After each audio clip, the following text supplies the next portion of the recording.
EKG device, you can take a medical-grade EKG in just 30 seconds from anywhere. KardioMobile is proven to detect atrial fibrillation, one of the leading causes of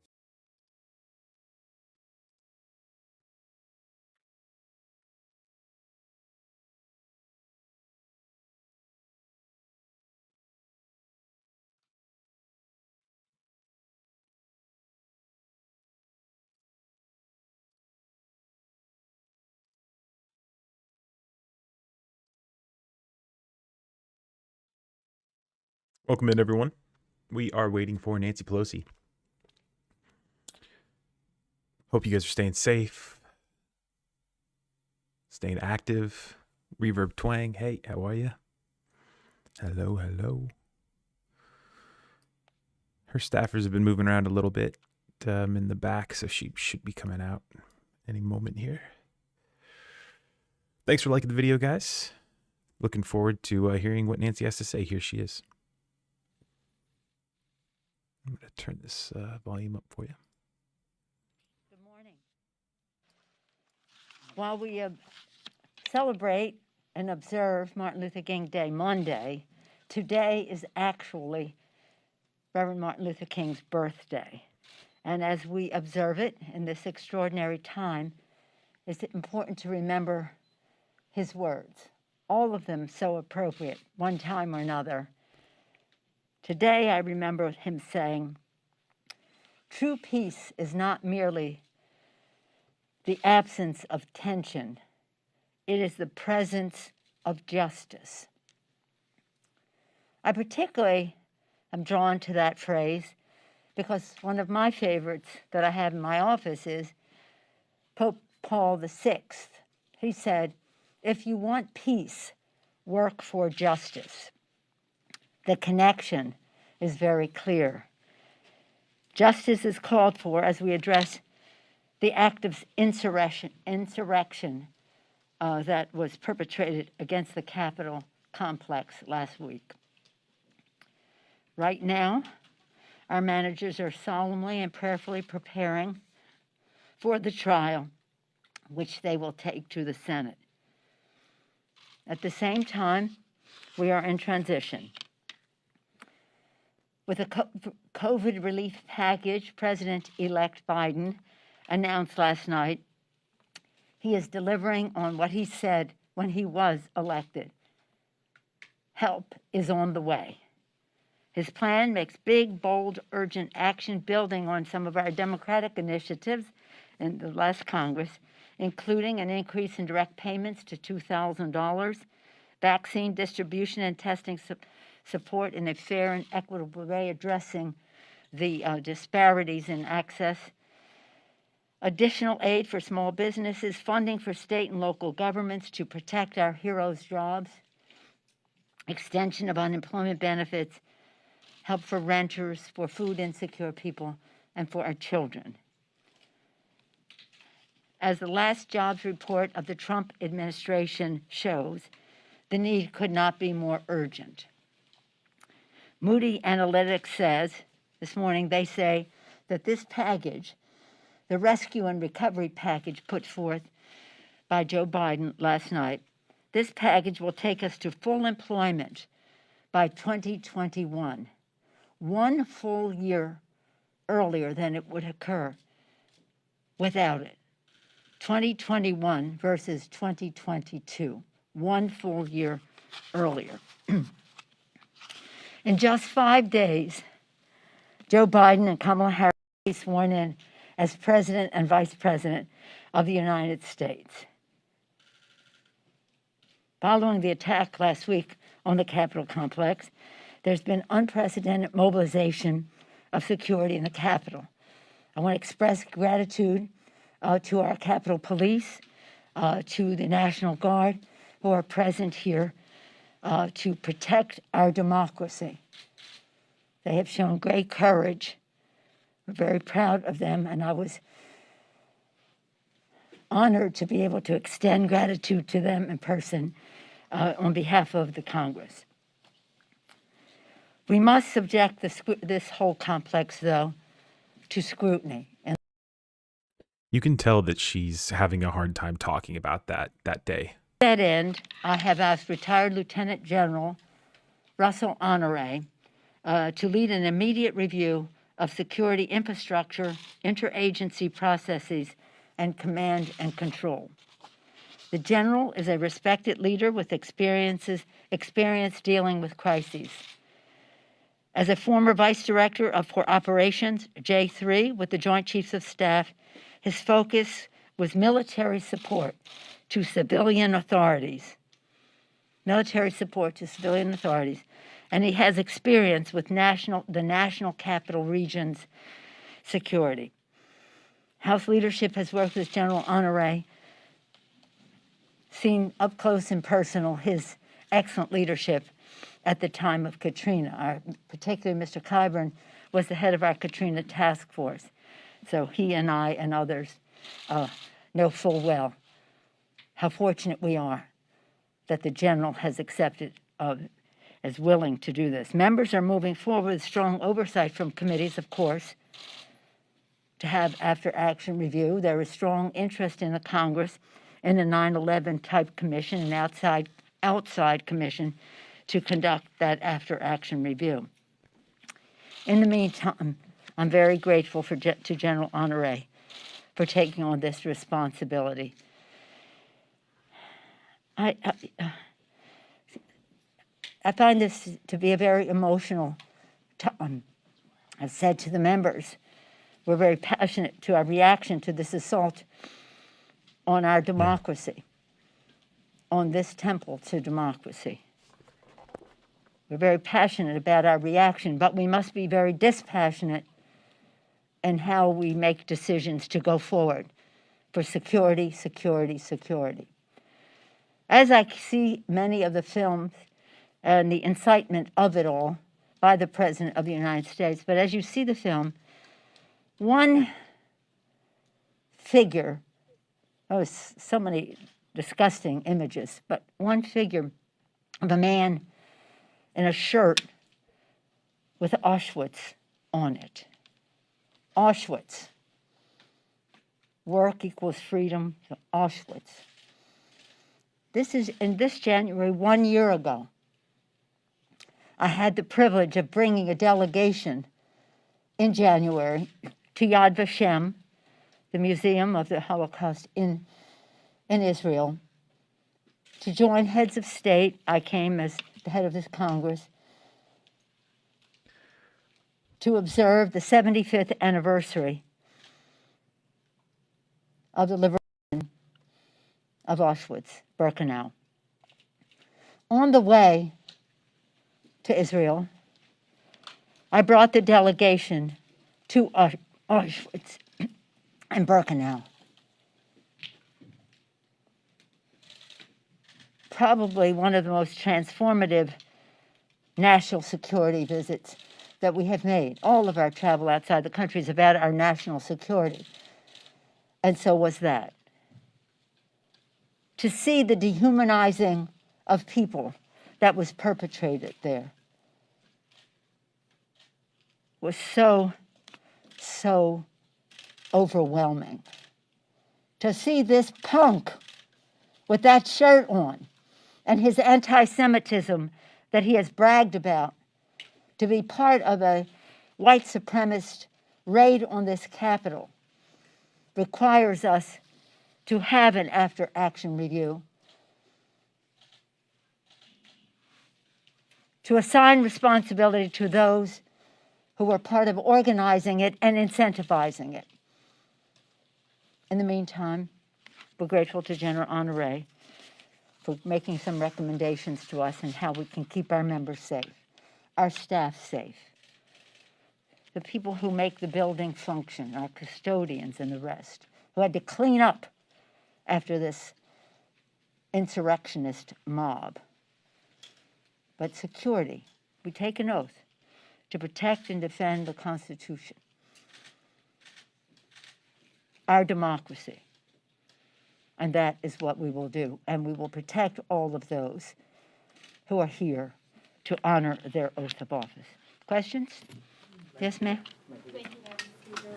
Can you tell us a couple things on scheduling? Is there any update on when you might send the article of impeachment to the Senate? And secondly, can you tell us how quickly the House might take up President-elect Joe Biden's recovery package? Well, let me start with that. We're very pleased with what the Vice President put forth last night. I'm eagerly awaiting some of the particulars of the vaccine proposal that will come out this afternoon, because this is a matter of complete urgency. As the Vice President said last night, this administration, the Trump administration, handled the distribution of the vaccine in a very disappointing way. He used stronger language. But now we have to move on and do it in the right way, and that will require resources, which will require legislation. How it will be done effectively, we'll know more about. I have some idea about it because we've made suggestions in that regard. But I think that the message of last night and later today from the Vice President will be a message of hope to encourage people to, again, when it's appropriate for them to receive the vaccine, to do so. But as was said, as will be said, it's not just about the vaccine.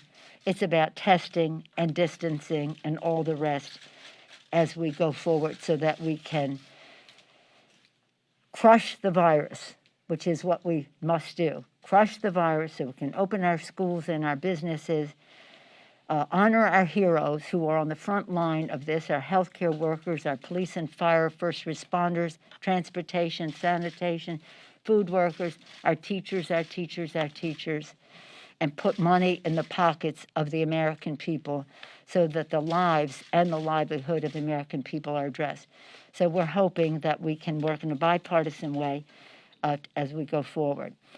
In terms of the timing, as I mentioned, 1 week ago, on January 6th, there was an act of insurrection perpetrated on the Capitol of the United States, incentivized by the President of the United States. 1 week later, Wednesday to Wednesday, that president was impeached in a bipartisan way by the House of Representatives. So urgent was the matter. They're now working on taking this to trial, and you'll be the first to know when we announce that we're going over there. Yes, ma'am. Madam Speaker, so a number of House Democrats, you've mentioned a couple of investigations that are going to be going on since January 6th, but a number of House Democrats have signed a letter to Sergeant-at-Arms and Capitol Police asking them to look into GOP members who may have brought tours through the Capitol on January 5th. What would you like to see done in that investigation? Is there a timeline or any action that may be taken towards members who did bring public groups into the Capitol before January 6th? When we're talking about security, we have to talk about truth and trust. In order to serve here with each other, we must trust that people have respect for their oath of office, respect for this institution. We must trust each other, respecting the people who sent us here. We must also have the truth, and that will be looked into. If, in fact, it is found that members of Congress were accomplices to this insurrection, if they aided and abetted the crime, there may have to be actions taken beyond the Congress and in terms of prosecution for that. Yes, sir. Okay, so that's a big deal, guys. That's a big deal because and again, this goes back to her talking about the person with the Auschwitz shirt, how kind of emotionally challenging this is for them.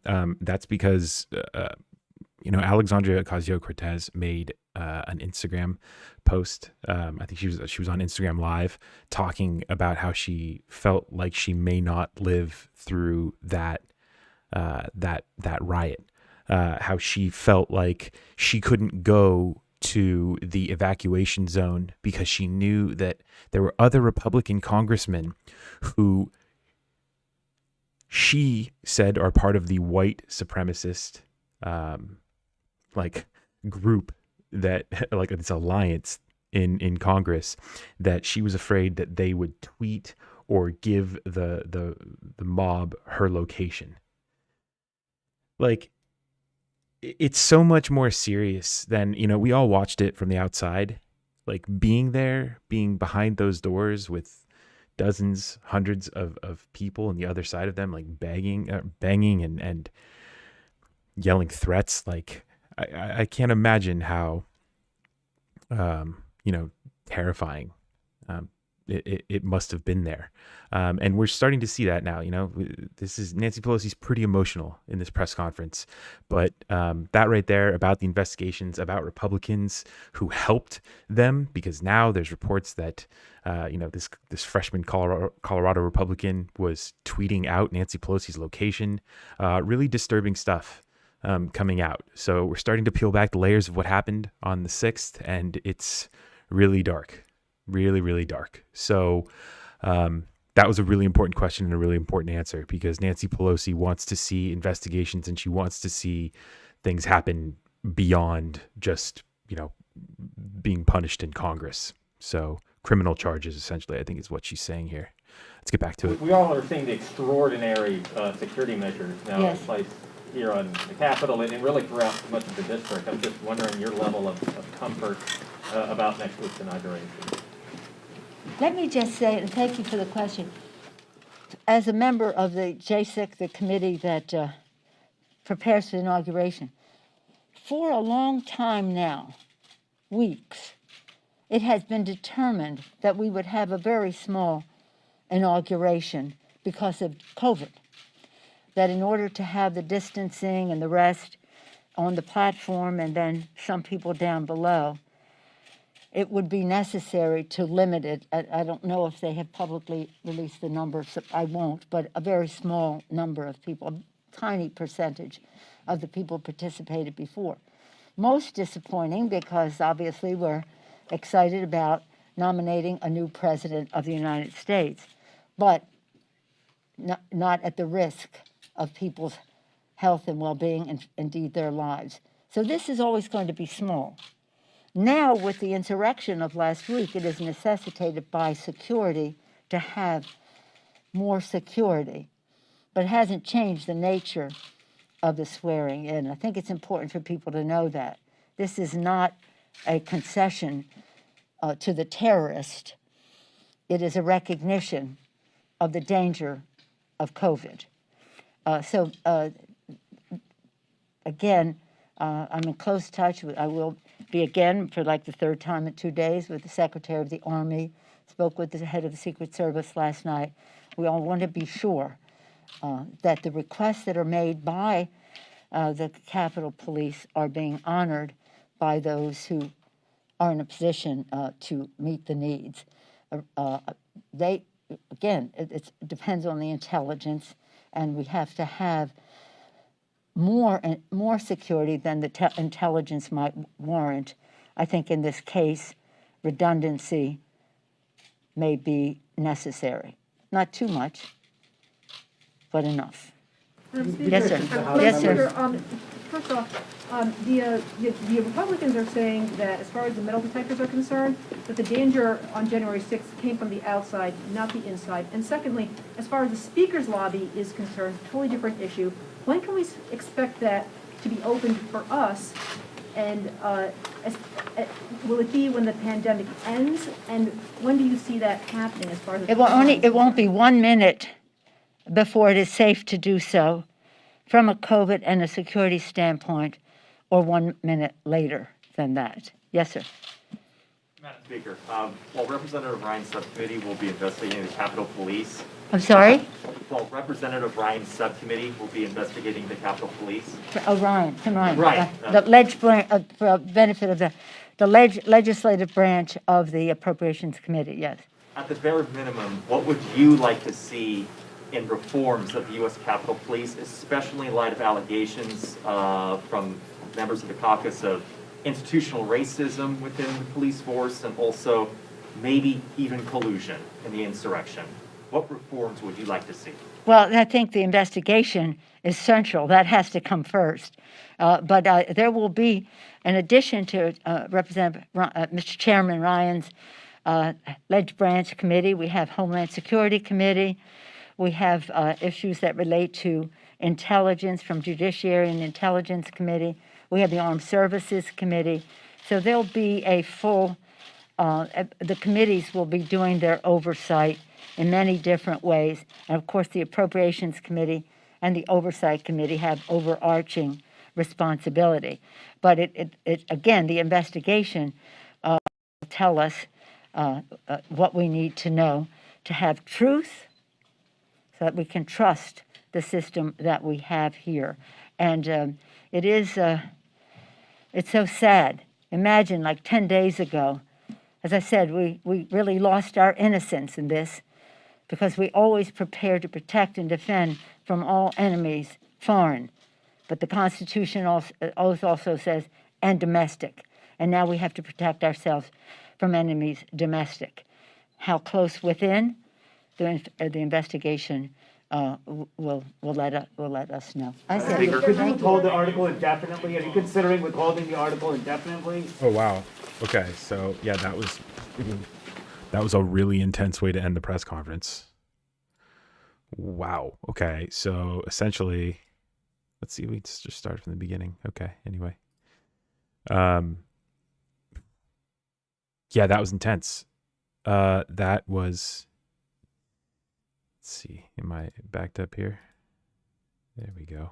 Okay, so essentially she's saying that, you know, she's focusing on these investigations and restoring some semblance of trust in these systems.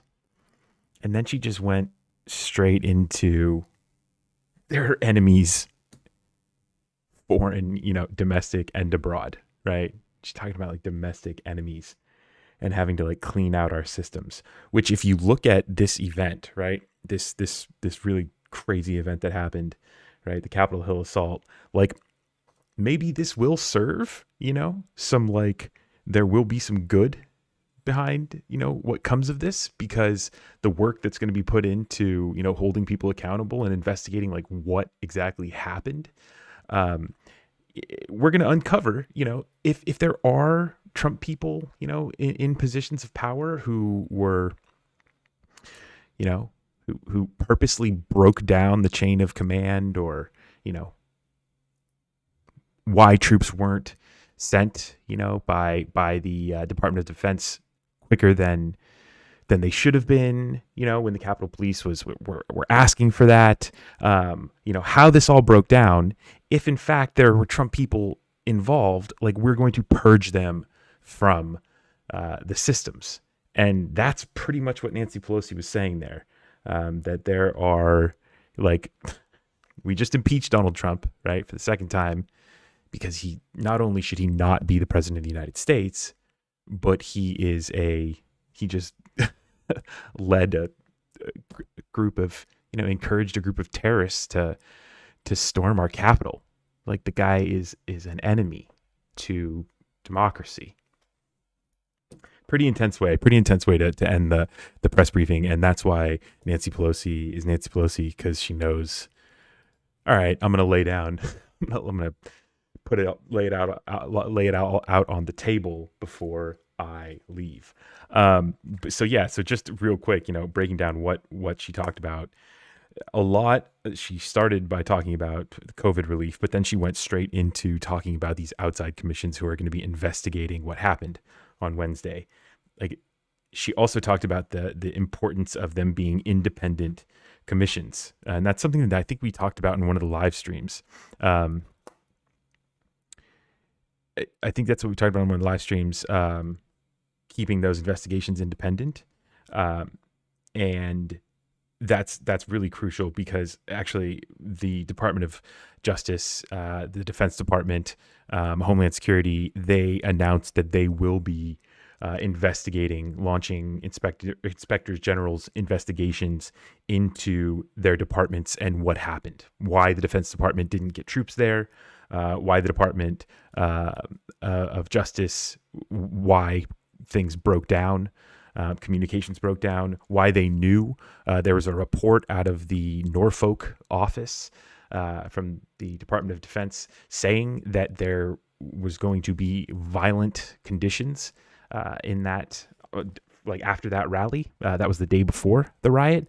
Why that message didn't garner attention, why there wasn't a response to that message, we're going to find out. So the investigations are interesting, but those investigations, Defense Department and Department of Justice, are all like internal investigations, right, from their own inspectors general offices. So it's going to be interesting to see what comes of those. It's going to be really interesting to see what comes of those. So I did see a comment from Bridget asking about the tours given at the Capitol. Okay, so that is some really, really dark stuff. That they were casing the joint. Like, if that's the case, if it's true that they helped, if it's true that they gave tours to people knowing that they were looking for, trying to case the joint, right? Trying to understand the environment that they were getting into, that they were going to be getting into the next day. And then if Republicans also shared the location of Nancy Pelosi and other representatives during the assault, like we're talking like this is criminal here. This is absolutely criminal here. I think these people should be banned from Congress. I think they should be banned from serving in any state house. I think they should be banned from ever holding office anywhere, representing anyone. Dog catcher, like no, you're done with elected office, and you should be like criminally charged. You should be criminally charged. That's my thoughts on that. But yeah, the tours, I mean, so just twisted. So twisted. Like these people, they're just so out of touch with like the reality of it. Like and the fact that like people could get hurt, that people died. It's like, what? Like, come on. Like, you guys, why are you guys so flippant with life? Like, that's what it kind of seems like. You have these Republicans who just like, they just want to live on the razor's edge. And it's like, why? Like, what makes you think that you can be sharing the location of Nancy Pelosi while people are like hunting her? Like, it's so messed up. It's so twisted. It's so twisted. So yeah. That was an interesting press conference and really intense, really hard for Nancy Pelosi to get through. I mean, some of those answers. I mean, and just in the first 5 minutes of that press briefing, it seemed like she was gonna break down and she didn't. And that's kind of the cool thing about this press briefing again, is that, she was emotional, but at the same time, she talks about the story of the guy's Auschwitz t-shirt. She talks about her trip to Auschwitz, and she's like, she's clearly emotional, and she's talking about how she can't be emotional in her response to it, in her response to these disgusting actions. And I just thought that was the sign of like a real leader right there. Someone who's like, look, I'm emotional. I want to be emotional, but I can't be emotional, right? Responding to this. Like, and I'll tell you about, like, I went to Auschwitz, right? And I saw that punk. She called him a punk. I saw that punk in Congress, right? So Nancy Pelosi being a solid leader, again. Thank you guys for joining the live stream. If you guys are new to the channel, my name is Brendan Plank. I created this channel, and we watch all sorts of stuff here. And today, it looks like, what else do we have going on C-SPAN? Let's see. This might be... Oh, okay. Vice President delivers remarks at the Chuck Yeager Memorial. Oh, boy. And then Biden's coming up at 12:45. So, yeah. So, I'll be back on at around 1 o'clock to watch Biden talk about his COVID-19 vaccination plan. And yeah, I'm going to cut up some videos from this. So if you guys are subscribed, you'll be getting some of the moments from this press briefing cut up over the next couple hours. And yeah, be sure to subscribe so you get the 12:45 live stream delivered straight to you. You can also follow me on Twitter at Brennan Plank. And I think the description for the Facebook page for Reflect is down in the description here. But yeah, be sure to subscribe and like the video. Thank you guys for liking the video. Thank you all for watching. And I will be back on in a couple